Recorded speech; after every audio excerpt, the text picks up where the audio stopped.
Bapak, Ibu, dan saudara-saudari yang terkasih, marilah kita mempersiapkan hati dan pikiran kita untuk mendengarkan sabda Tuhan pada hari ini, Minggu 7 Juni 2020, Perayaan Tritunggal Maha Kudus. Bacaan pertama, bacaan dari Kitab Keluaran, bab 34, ayat 4b sampai 6, dilanjutkan ayat 8 sampai 9.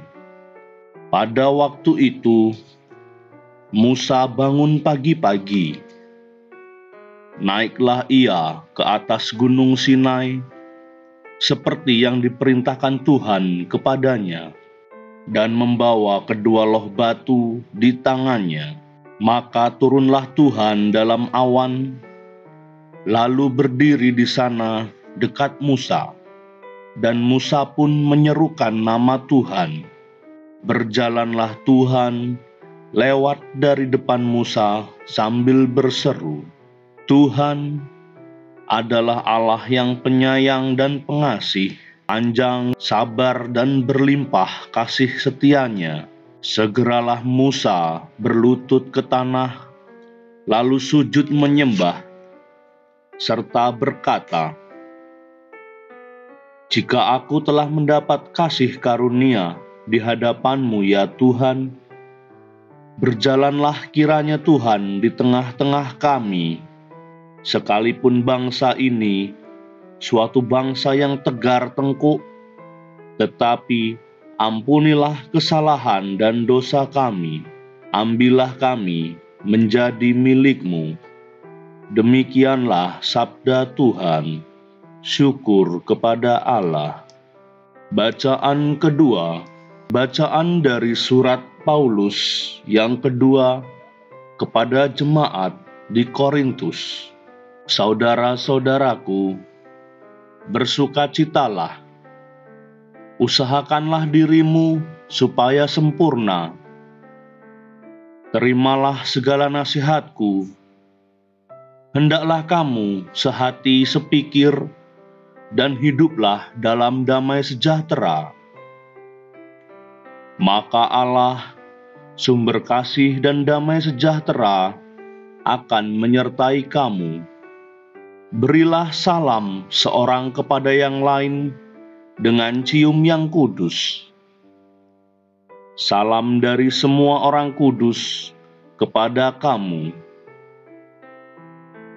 Kasih karunia Tuhan Yesus Kristus, kasih Allah dan persekutuan Roh Kudus menyertai kamu sekalian. Demikianlah sabda Tuhan. Syukur kepada Allah. Tuhan beserta kita, sekarang dan selama-lamanya. Inilah Injil Yesus Kristus menurut Yohanes. Dimuliakanlah Tuhan.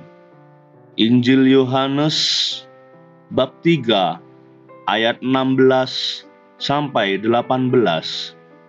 Dalam percakapannya dengan Nikodemus, Yesus berkata, "Begitu besar kasih Allah akan dunia ini, sehingga Ia telah mengaruniakan anaknya yang tunggal, supaya setiap orang yang percaya kepadanya tidak binasa, melainkan beroleh hidup yang kekal. Sebab Allah mengutus anaknya ke dalam dunia, bukan untuk menghakimi dunia, melainkan untuk menyelamatkannya. Barang siapa percaya kepadanya, ia tidak akan dihukum. Tetapi barang siapa tidak percaya, ia telah berada di bawah hukuman, sebab ia tidak percaya dalam nama Anak Tunggal Allah. Dan inilah hukuman itu: terang telah datang ke dalam dunia, tetapi manusia lebih menyukai kegelapan daripada terang, sebab perbuatan-perbuatan mereka jahat. Demikianlah Injil Tuhan.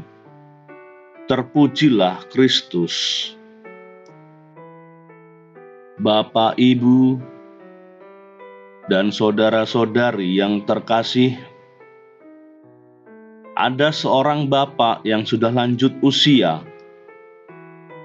namun ia bukan Kristiani.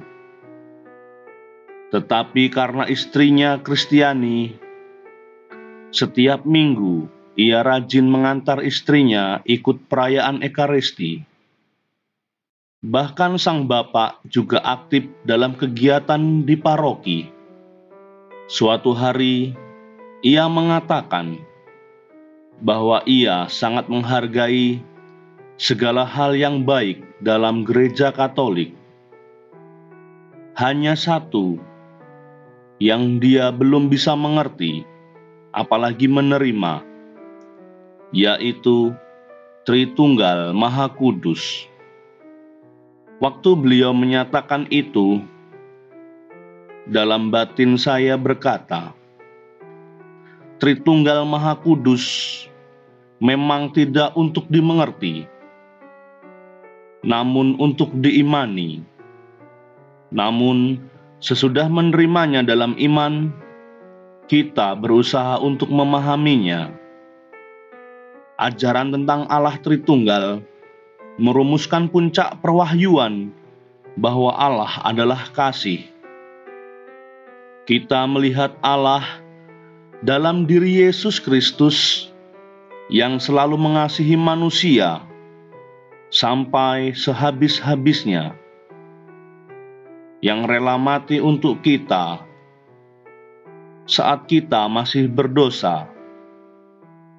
Bapak, Ibu, dan saudara-saudari yang dikasihi Tuhan, bagaimana kita sampai kepada kesimpulan bahwa Yesus bukan sekedar manusia biasa yang rela mati untuk suatu tujuan tertentu?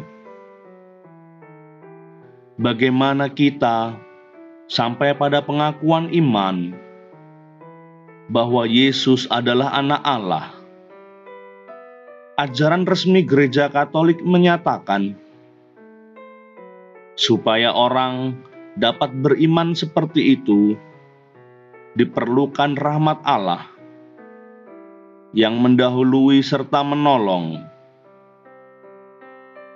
juga bantuan dari Roh Kudus yang senantiasa menyempurnakan iman melalui karunia-karunia-Nya. Roh Kudus inilah yang akan memimpin kita ke dalam seluruh kebenaran.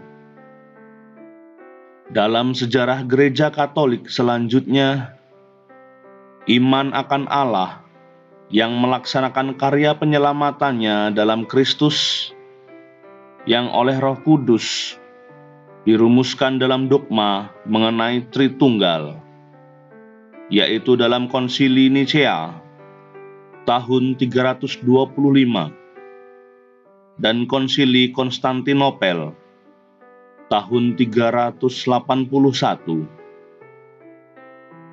Pada hari ini, Gereja Katolik merayakan Hari Raya Tritunggal Maha Kudus,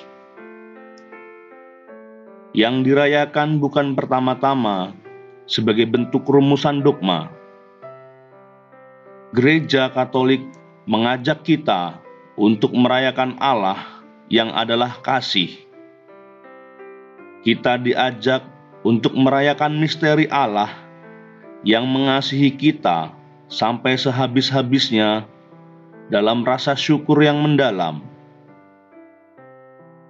Ya Tuhan yang Maha Rahim, Tritunggal Maha Kudus, bimbinglah kami, umat-Mu, untuk mau terbuka dan hidup dalam terang sesuai dengan kehendak-Mu. Begitu besar kasih Allah akan dunia ini, sehingga Allah telah mengaruniakan Anak-Nya yang tunggal, supaya setiap orang yang percaya kepadanya tidak binasa, melainkan beroleh hidup yang kekal.